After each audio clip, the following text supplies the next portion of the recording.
Hello viewers, welcome to my channel readers club with Smita.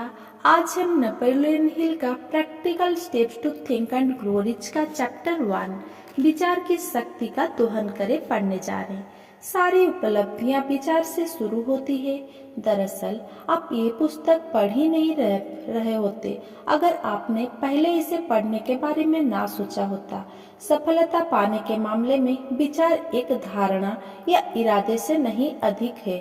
विचार कर्म का इंजन है, यानी ये कोई अस्थिर धारणा नहीं बल्कि एक मानसिकता है, एक मानसिक अवस्था है। ये एक ऐसी धारणा है जिसे उद्देश्य, लगन, प्रबल इच्छा और विश्वास के साथ मिलाने पर इसका रूपांतरण दौलत या किसी भी दूसरी मनचाही चीजों में किया जा सकता है। सफलता के विचार को पर्याप्त शक्तिशाली बनाने वाले गुण ये है। निश्चित विचार में कोई आकस्मिक योजनाएं नहीं होनी चाहिए। इसमें आपकी निगाहें किसी निश्चित खास चीज पर जमी होती है। उद्देश्य पुण्य उद्देश्य आपके दिमाग में मौजूद वो लक्ष्य, वो वस्तु या स्थिति है जिसे आप चाहते हैं। वो दिशा है जिसमें आप चलने का चयन करते हैं। लगनशील लक्ष्य हासिल करने के प्रति चाहे जिस चीज की जरूरत हो, सब कुछ करने का नजरिया हार का यकीन होने के बाद बहुत कम लोग जीत पाए हैं। तीव्र इच्छा जब इच्छा पर्याप्त प्रबल हो तो कोई बाधा अजय नहीं होती। विश्वास इंसान में यह विश्वास और अपेक्षा होनी चाहिए कि उसकी मनचाही चीज उसे मिल जाएगी। विचार वो ऊर्जा है जो आपके और मनचाही चीजों के बीच की बाधाओं से उबरने के लिए आवश्यक फॉर्म को प्रेरित करती है। कुदरत में निहित सिद्धांत जो सिद्धांत आपको सोचने और अमीर बनने में सक्षम बनाते हैं, उनकी जड़ें प्रकृति में है।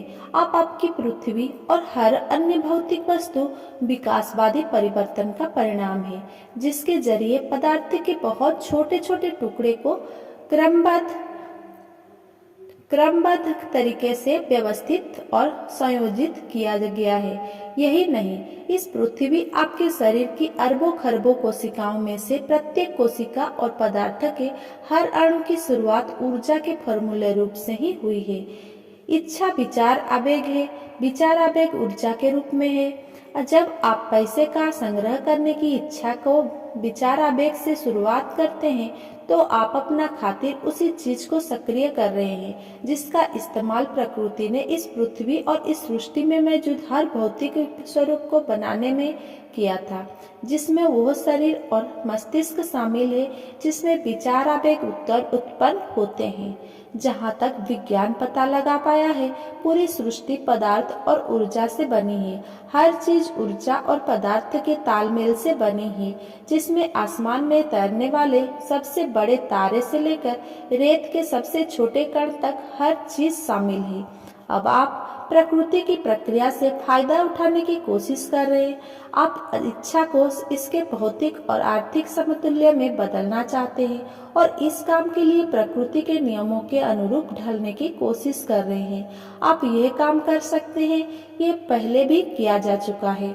आप कुछ अटल नियमों की सहायता से भारी दौलत कमा सकते हैं, लेकिन इससे पहले आपको इन नियमों को ये जानना समझना होगा और उनका इस्तेमाल करना सीखना होगा।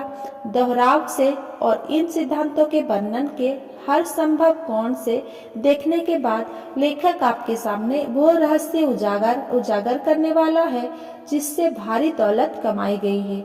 हालांकि यह अजीब और विरोधाभासी लग सकता है, लेकिन ये रहस्य दरअसल रहस्य है ही नहीं। प्रकृति स्वयं पूरी पृथ्वी पर इसका विज्ञापन करती है।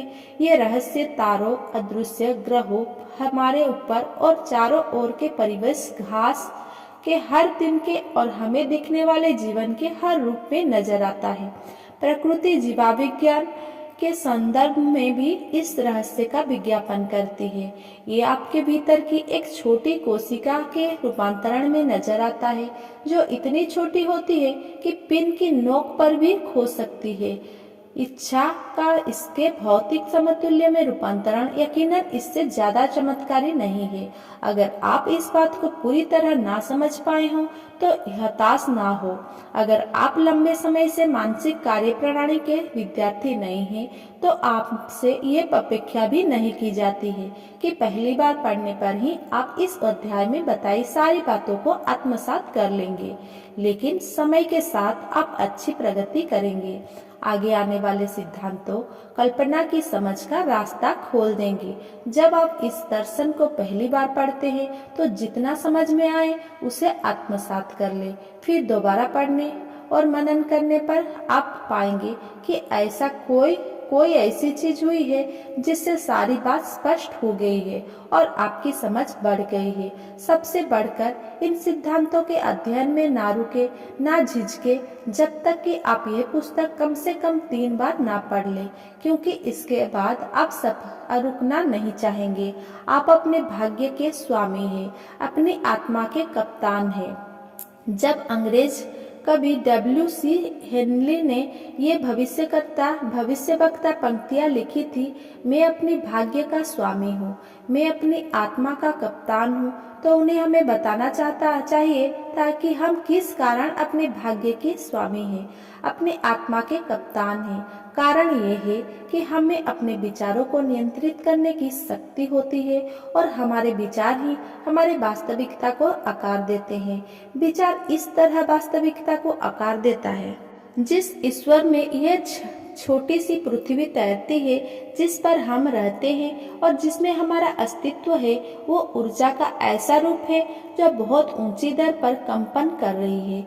इस ईथर में एक तरह की सर्वव्यापी शक्ति भरी है जो खुद को हमारे मन के विचारों के अनुरूप ढाल लेती है और उन विचारों को उनके भौतिक समतुल्य में बदलने के लिए हमें स्वाभाविक रूप से प्रभावित करती है।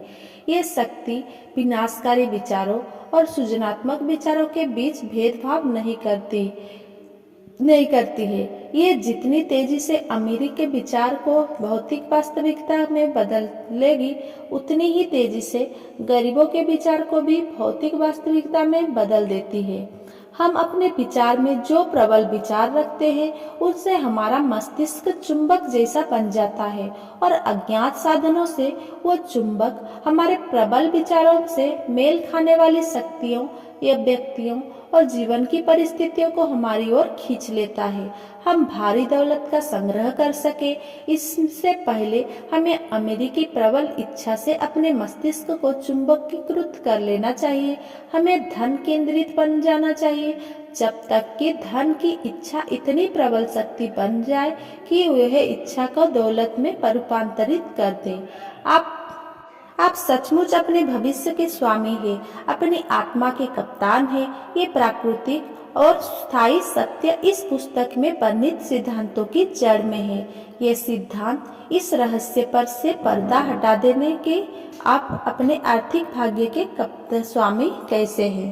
Thanks for watching. अगर मेरा ये वीडियो आपको पसंद आया हो तो मेरा चैनल को सब्सक्राइब करें, मेरा वीडियो को लाइक कमेंट शेयर करना ना भूलें। Thank you.